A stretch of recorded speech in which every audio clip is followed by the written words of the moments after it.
There's a scene near the end of The Truman Show that I keep coming back to.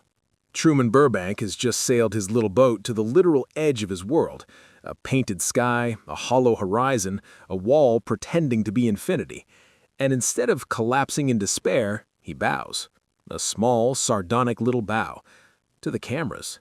To us. It's one of the most quietly devastating moments in American cinema. And I don't think it's an accident that the first thing Truman does upon discovering the truth is perform. Because that's what this film has been asking the whole time. What's the difference between a life that's performed and a life that's lived? And more urgently, if you've never known the difference, does it matter? The Truman Show came out in 1998, directed by Peter Weir and written by Andrew Niccol. It stars Jim Carrey, at that point best known for rubber-faced physical comedy, as Truman Burbank, an ordinary insurance salesman living in the perfect sun-drenched town of Seahaven. Except nothing is ordinary about Seahaven. Everything in it is a set. Everyone in it is an actor. And Truman is the unknowing star of the longest-running reality television show in history. He has been watched, manipulated, and contained since the moment he was born. And for 30 years, he had absolutely no idea. Now, on the surface, this is a clever premise for a satire about reality television and celebrity culture, and it works brilliantly on that level. But I think you'd be underselling the film significantly if you stopped there, because what The Truman Show is really doing, what it's been doing the entire time, is dramatizing one of the oldest and most contested questions in the history of philosophy. What does it actually mean to be free?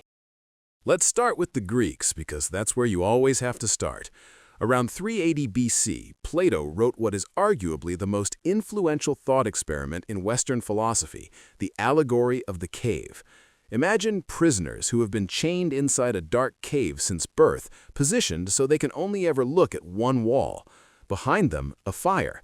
And between the fire and the prisoners, people walk, carrying objects, casting shadows on the wall in front of them. Those shadows are the only reality the prisoners have ever known. They give the shadows names. They build entire systems of knowledge around them. And then, one prisoner is unchained and dragged, blinking and agonized, into the sunlight. The website of the 2022 Cannes Film Festival described The Truman Show as a modern reflection of Plato's cave, and the parallel is almost uncomfortably precise. Seahaven is the cave. Christoph's artificial sun is the fire, and every person in Truman's life, his wife, his best friend, his colleagues, are shadows. Real-looking, convincing, warm shadows, but shadows nonetheless. What Plato was really saying with his allegory is that comfort and truth are not the same thing. The prisoners in the cave are not unhappy. They have community, language, familiar rhythms. It's the journey toward truth that's painful. And crucially, when Plato's freed prisoner tries to return to the cave and tell the others what he's seen, they try to kill him. They don't want to be freed. The light is too much. The familiar dark is safer. Truman, to his eternal credit, chooses the light.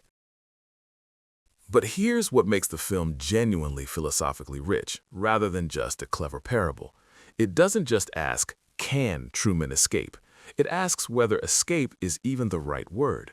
Because Christoph, the creator and director of the show, played with quiet menace by Ed Harris, presents a genuine counterargument. And I think the film wants you to take it seriously. Christoph believes he loves Truman. He says as much. He argues that Seahaven is safer, kinder, and more ordered than the chaotic real world outside. He has, in his own mind, built a paradise. And the film's climactic confrontation, speaking to Truman through a hidden microphone in the sky like some secular god, he makes his case directly. Quote, "There's no more truth out there than there is in the world I created for you. Same lies, the same deceit. But in my world, you have nothing to fear." It's a chilling line.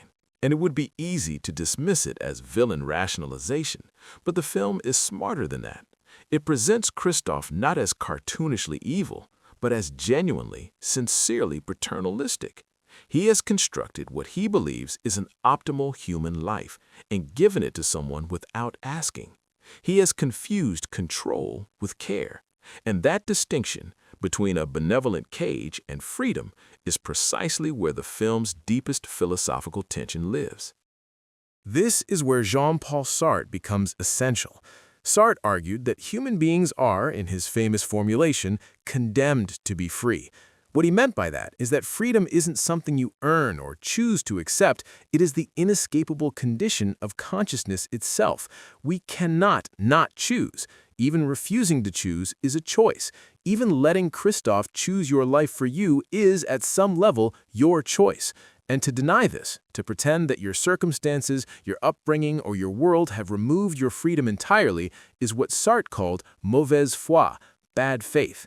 Bad faith in Sartre's framework is essentially self-deception.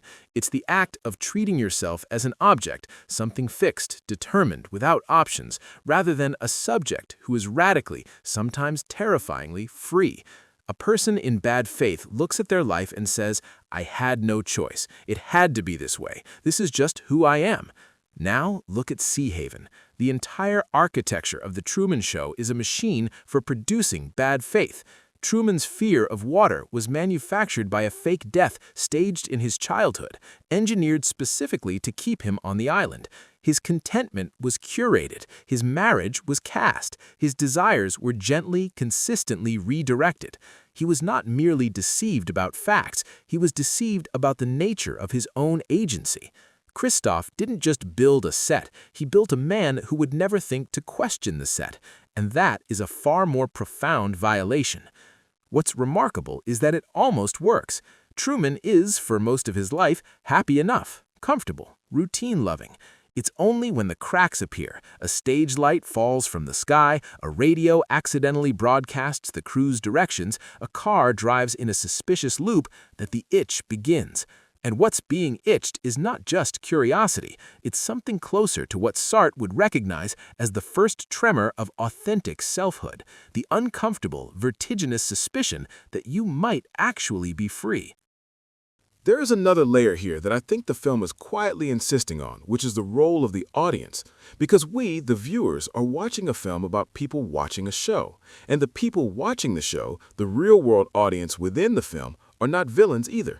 They're ordinary people eating pizza on their sofas, genuinely invested in Truman's well-being, genuinely moved when he nearly drowns, genuinely thrilled when he escapes. And yet, by watching, they have consented to his imprisonment. Their appetite for his authentic emotions is the entire economic engine of his captivity. His authentic grief, his real love, his genuine fear, these are the product, and they are consuming it. This is the film's most uncomfortable idea, and it lands differently now than it did in 1998. We live in a world where people voluntarily Truman Show themselves, posting their relationships, their grief, their private moments for an audience of strangers whose attention is an economic commodity. The question the film was asking hypothetically has become in some ways literal.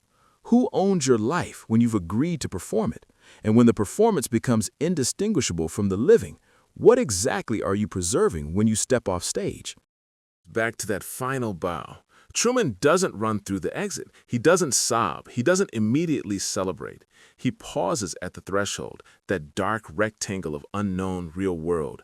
And in that pause, the film asks its essential question one more time. Plato's prisoner at the mouth of the cave, Sartre's condemned to be free man at the edge of his comfortable prison. The choice between the beautiful lie and the difficult truth. And what's interesting is that the film doesn't tell us what happens next. We don't follow Truman into the world. We don't know if he finds Sylvia, the woman he loved. We don't know if the real world is kinder to him or crueler. The film ends at the threshold because that's where the philosophy lives. The value of freedom, the film seems to argue, is not in the destination, it's in the choosing. It's in the refusal to let someone else write the story, even if their version is sunnier and safer and better lit. Christoph asks, near the end, how can it be fake if the feelings are real? And it's a genuinely good question, but I think the answer is buried in how the film frames Truman the moment he decides to leave. He is, for the first time, entirely alone. No cameras pointed at him, no audience, no script. And he is more himself in that moment than he has ever been in 30 years of being watched. Freedom, it turns out, doesn't feel like happiness. It feels like that, like standing at the edge of the world you've always known with no idea what's on the other side, and stepping through anyway. So what is The Truman Show actually about? It's about the difference between a life that is given and a life that is chosen. It's about the way comfort can become complicity, your own complicity in your own captivity. It's about the audience inside all of us that we perform for, the Christophs inside us that manage and direct and justify. It's about the platonic shadows we mistake for sunlight and the terrifying brightness of the real thing. And it's about the fact that, as Sartre would have it, none of us gets to opt out of that choice. You're already at the threshold. The door is right there. Good afternoon, good evening, and good night.